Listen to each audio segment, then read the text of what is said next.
This is Jamie Drummond reporting once again during this COVID pandemic for Good Food Revolution. I'm here today, joining us from the beautiful heart of the Tuscan countryside. We have Vicky Schmitt Vitali, who's joining us from Fonti. How are you today? Very well. Thank you, Jamie.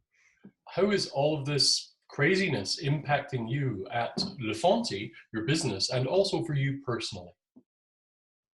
Well, it's been quite an impact. We've been home for 9 weeks. 9 weeks. This is 9 weeks. This is the kids actually 10 weeks that they're out of school. And this is the first week that we officially can go out for like walks and visiting close relatives, Right. which of course, in Italian style is a very broad Right. Okay. kind of idea, like everybody is a relative. No, but they do check. It's actually been quite a tough lockdown here. Only one person per family was allowed to go shopping once a week, and even then very limited. We are lucky because we have the vineyards. Yes. Let me just see. Oh yes, yeah, of course. Countryside, you can see. Yeah. So we could go for walks in the vineyards, because legally you were only allowed to walk 200 meters around your house. Wow. So most people were kind of like jogging around their houses or their apartment building complex or something if they wanted to go out. But children, like in Spain as well, were not really allowed out until this week. Well, in some areas they started like 2 or 3 weeks ago that children, one child with one parent was allowed to go out for half an hour a day. Right. So now it's much easier in that sense. So on a personal level, it's gotten more liberating.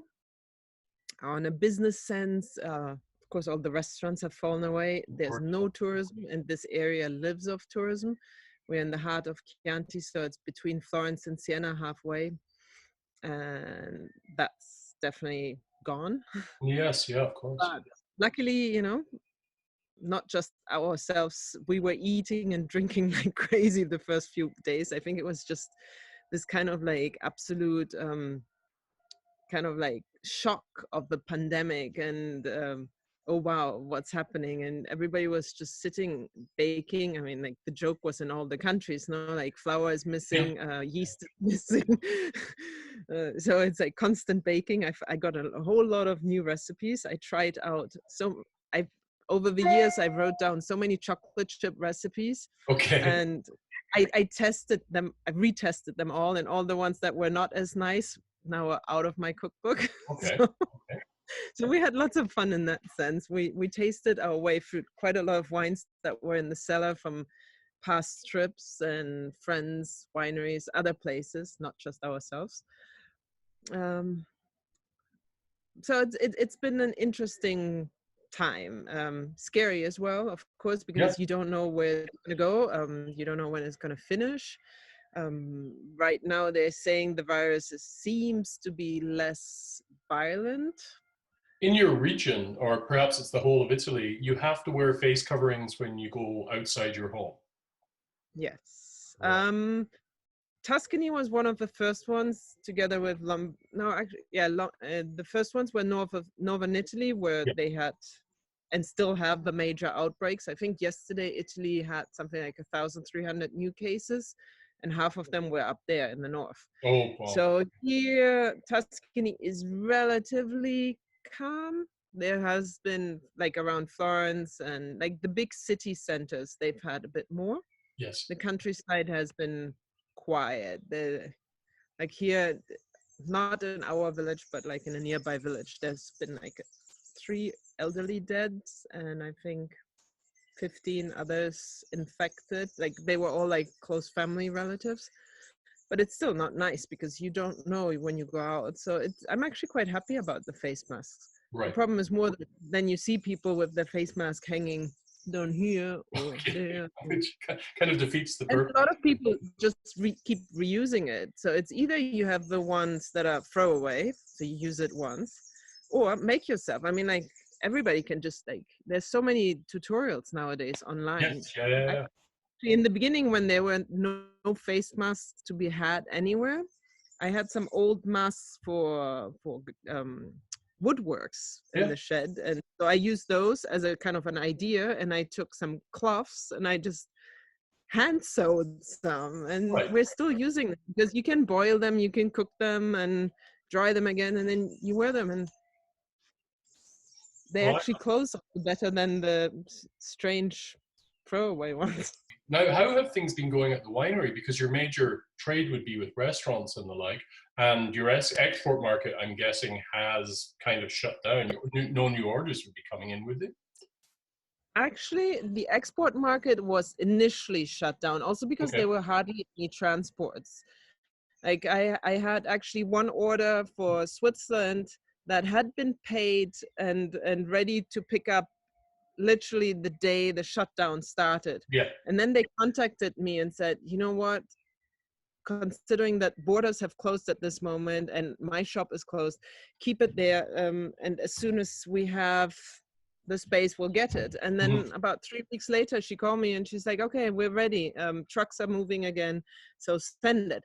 It takes a bit longer nowadays. Like before, it would take maybe 3-4 days for a pallet of wine from here to go to Germany or Denmark. Mhm. Now it's 2 to 3 weeks, just Right. because there's less transports, less custom times are much longer because they check for the temperatures of all the drivers, which Right. is Right. completely useless, I think, because Yeah. if you're asymptomatic, but the same they do at the supermarket here. If you go shopping for your food, they take your temperature every time. But do you think So that gives people a fake sense of security because it doesn't do anything at all, right? I mean, it may, and also someone could go in with a bad hangover and they would have a temperature.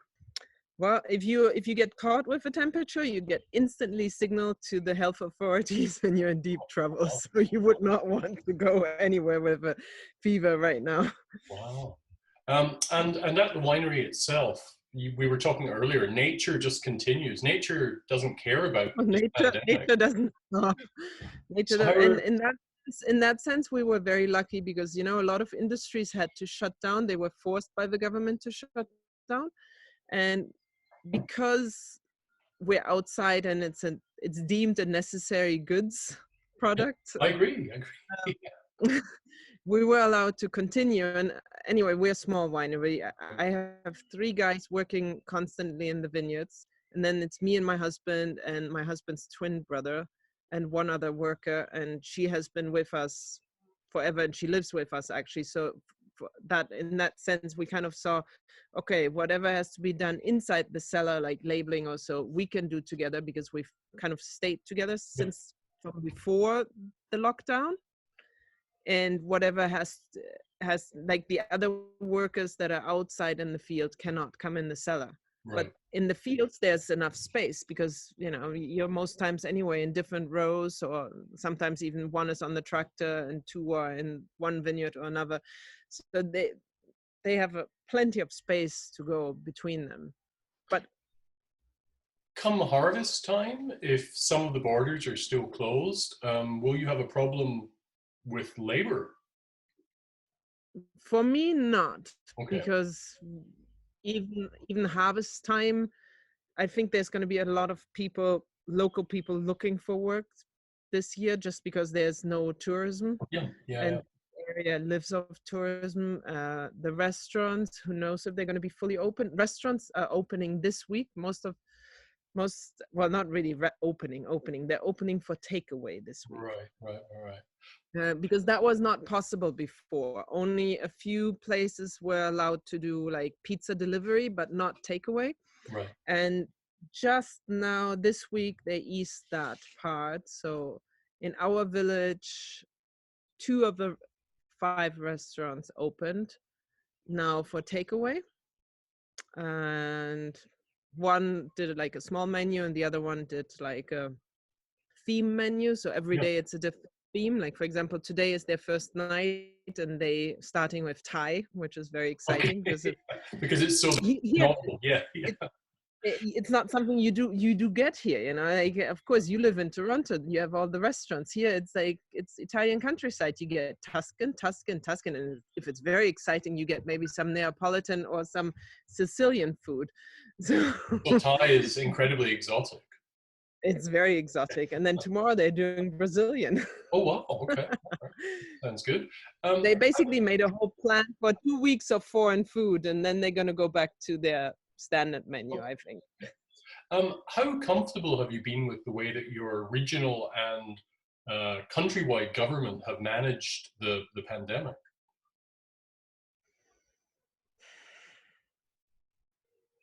Both, I mean, they've managed it quite well, and strict in the beginning, which was good because Italians need somebody to kind of tap them on their fingers and Yeah, say like, you yeah, have to stay in. Especially in the beginning, they caught so many people kind of going like, oh, but I'm only driving to the beach for a walk. Like, no, you're not yeah. supposed to go there. Yeah.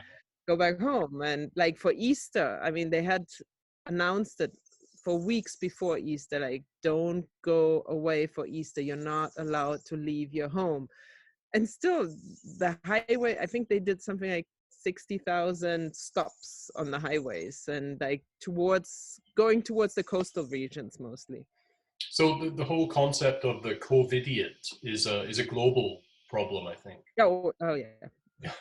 So where do But you see I think people have learned, and I'm being positive. I think there's going to be not 100%, but 98% of people will have learned and will try to not repeat this. And then, of course, there will be this 1-2% who will get everybody back into trouble. But that you have everywhere. in your mind, where do you see the path forward, and where do you see us? Well, you in particular, where do you see yourself and your region and Italy in 6 months, 12 months, 18 months from now? I think the next 6 months are going to be extremely hard in Italy, just Mhm. because there's so much chaos, and I mean, Italy thrives on chaos, but exactly that chaos is also going to help it. I mean, it's like everybody right now is planting their vegetable gardens and double and tripling it. I mean, Yeah. I normally have like a normal vegetable garden, but now this year, all my workers also said like, can we make it bigger? And we pitch in as well. And so basically, we're going to survive on our own food and wine. Right, right. And I think just because Italy is such a country that always gets back up on its feet, um, it's going to be a very hard year, and there's surely going to be a few places closing, maybe also just for a few months, and then they reopen. But in the end, I think in a year's time, things are going to look back up from what it seems to me right now, because just as long as, I mean, it's all touch wood that the virus doesn't come back and hit even worse. But like if they manage to find either a vaccine or that it kind of dies down and just has occasional flare-ups, then I think things will go not completely back to normal, but a relative normality. I think there's not going to be less international big travel, but Yeah. European travel there will be.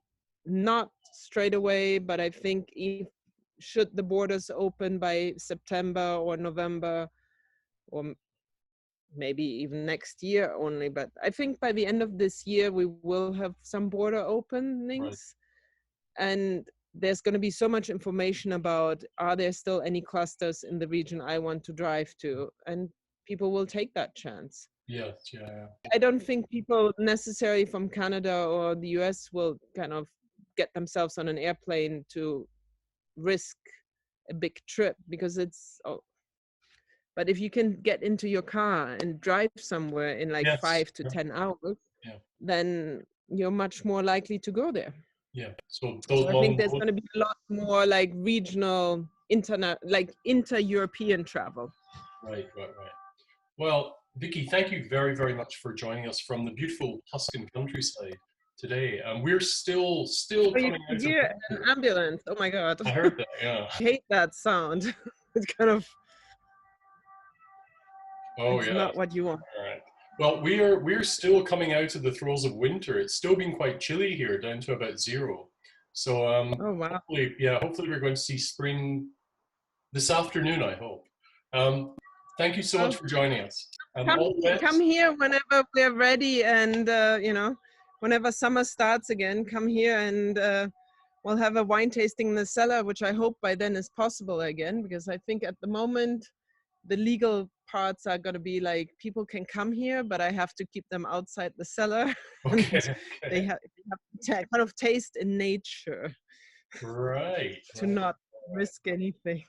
It's going to Well, be very interesting. I've been enjoying your wines for decades now, so I'll look forward. Once all of this is over, I promise I'll come and pay you a visit. Thank you very much. Take care. Bye for now. Take care. Bye.